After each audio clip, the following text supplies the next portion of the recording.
Surat crime city બની રહ્યું છે તેમાં કોઈ નવાઈ નથી। છાશવારે અનેક એવા બનાવો સામે આવી રહ્યા છે જે વાત એના ઉદાહરણ પર પૂરું પાડે છે। તેમાં વધુ એક હત્યાનો બનાવ સુરતમાં સામે આવ્યો છે। હવે કોણે આ હત્યા કરી છે, શા માટે આ મામલો સુરતમાં ટોક ઓફ ધ ટાઉન બન્યો છે, આ સમગ્ર મામલે મનીષ પરમાર પાસેથી વધુ વિગતો મેળવીએ। જી મનીષ।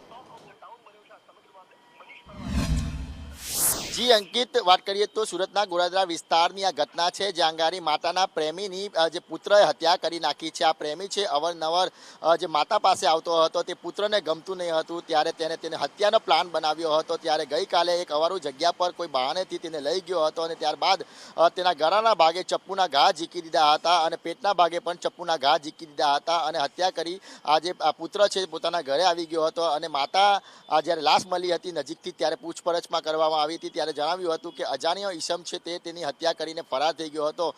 પોલીસને ક્યાંક ને ક્યાંક તેને ગુમરાહ કરવાની કોશિશ કરી હતી, ગેરમાર્ગે પણ દોડાવ્યું હતું, પરંતુ પોલીસે આજુબાજુના લાગેલા સીસીટીવીના આધારે તપાસ હાથ ધરી હતી। ત્યારે આ માતા અને પુત્રની જે કહેવાય કે ચહલ પહલ ત્યાં આગળ જોવા મળી હતી। ત્યારે પોલીસે કડક પૂછપરછ કરી હતી અને આ કડક પૂછપરછમાં આ માતા અને પુત્ર બંને ભાંગી ગયા હતા અને તેમણે કબૂલ્યું હતું કે પુત્રએ તેની હત્યા કરી લીધી છે। સમગ્ર મામલે જે ગોરાદરા પોલીસે હત્યાનો ગુનો નોંધ્યો હતો અને આ માતાના પ્રેમીની હત્યા કરનાર પુત્રની ધરપકડ કરી છે। એટલે સુરત શહેરમાં જે રીતના હવે હત્યાના બનાવો સામાન્ય થઈ ગયા છે ત્યારે સુરતના ગોરાદરા વિસ્તારમાંથી ફરીથી એકવાર આ હત્યાની ઘટના સામે આવી છે અને ચોંકાવનારી જે વાત પણ સામે આવી છે કે માતાના પ્રેમીની પુત્રએ હત્યા કરી